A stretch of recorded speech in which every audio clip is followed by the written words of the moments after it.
All right, shalom, shalom. First and foremost, I want to give all praises, honor, and glory to Yahweh, Bashim Yahushai, Bashim Rakakwadash. Double honors to the apostles, and that was a great millstone, and peace and salutations to the elect. Okay, this lesson is actually going to be based off of this article here that the brother put in the chat, and I was just reading over it. Today is November 22nd. Okay, finna be the 23rd in a couple little while, but this came out yesterday, technically yesterday, and this is from Deadline.com. Title: Unemployment stay-at-home order starts tonight with no stimulus in sight. Okay, so you had a couple months ago, everybody was chanting and shouting and rejoicing about the government opening back up. They have received their stimulus check, and things seemed to potentially be heading in the right direction. However, we could see that the result of 2020 has been nothing but destruction to America's economy, man, which is set up, by the elite. But I'm gonna get some of this article, and it should really bring home that this place is falling, man. Okay, this is the beginning of it. It says, heading into Thanksgiving weekend, things have never looked gloomier for Southern California. A state and local stay-at-home order goes into effect late tonight. So just how you had back in spring in Texas, I'm from GMS Dallas. So in Texas, it was in March. I think pretty much all the states did it pretty much around the same time. But you had the stay-at-home order that was instituted in March, and everybody was scared to go outside. And so this is in Southern California, in the entire state. It says a statewide stay-at-home order has gone into effect, man. Okay, which the only people that's allowed to be out is essential workers, right? Like it says, but it exempts film and TV production workers. It says still many of those people are still without employment, dating from the spring shutdown. So referring to, back in March, the people that were the people that got furloughed and laid off, and had these comfortable jobs. They got forsaken, man. Okay, let me get this preset real quick.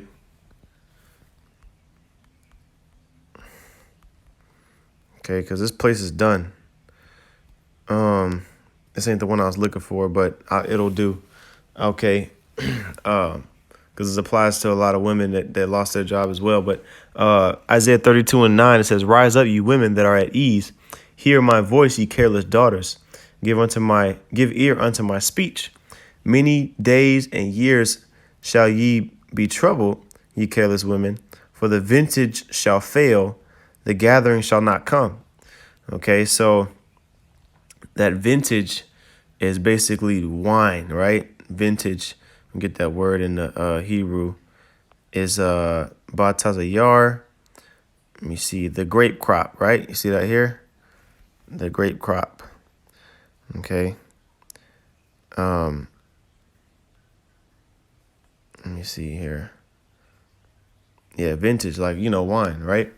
Okay, so the wine is the fruit of, is the result, I should say, of plenteousness. In order to have wine, you have to have a grape. We have to have a vineyard, and then you have to sacrifice those grapes, crush them grapes up. You gotta let that juice sit, let that fermentation go into effect. Okay, and then you got you some wine, which is a process, of excess, right? You kind of do that when you have enough of everything else. Then you start to make some wine. And you start, like how Noah did when he got off the ark. Okay, let me see if I can find the cross reference here. Here we go. Okay, anyway, let me see here. here we go. I think this is hold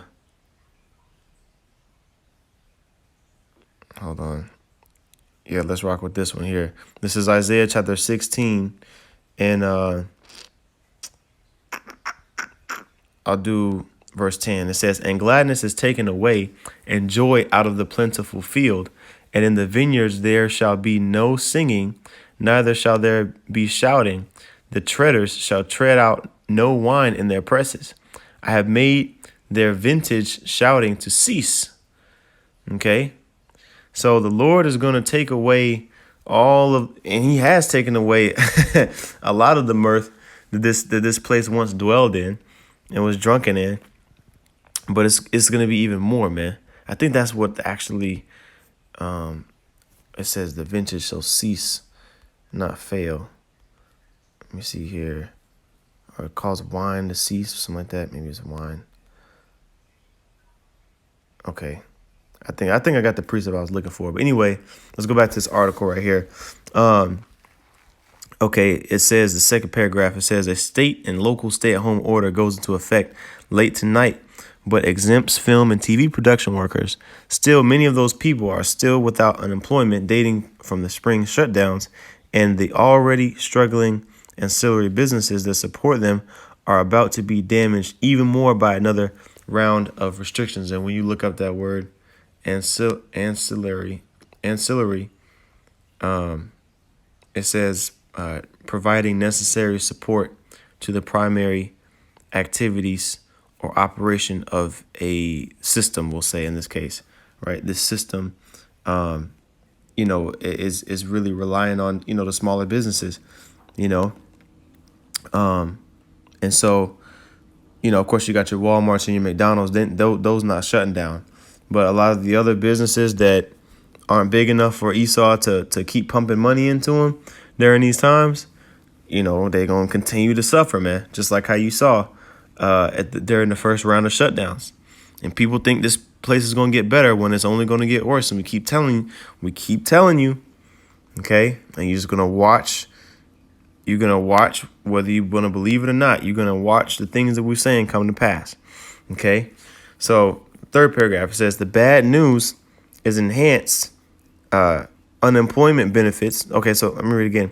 The bad news is enhanced unemployment benefits and other programs established with the CARES Act in March are going to expire by the end of the year. So all of these different unemployment, things that everybody was getting when they, when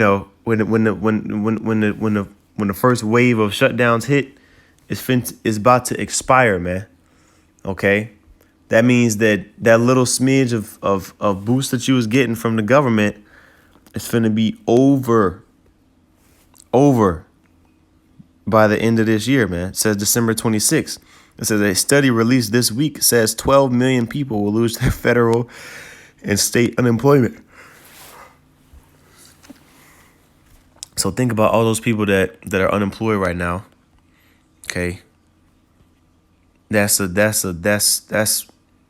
gonna make it matters worse, man, for people who are already in the dumps. Let me see here. I'm gonna skip this paragraph. Let me go ahead and get this precept again. I want to go back. I think it was in Jeremiah 12. Oops, I'm tripping. It was Jeremiah 12 and 5. Here we go. This is Jeremiah chapter 12, verse 5. It says, if thou hast run, this is the precept that came to mind when I started the lesson. It says, if thou hast run with footmen, and they have wearied thee, then how canst thou contend with horses? Meaning that if you are going a certain speed, okay, and you can't even keep up with the people that you running with, how you gonna race and keep up with horses, man? Horses are naturally faster. They have more longevity when it comes to racing. Traveling, running, galloping. Horses gallop, but traveling, they can go longer distances, right? So if you can't even keep up with people on foot, you dang sure not going to be able to, when things pick up, keep up with, the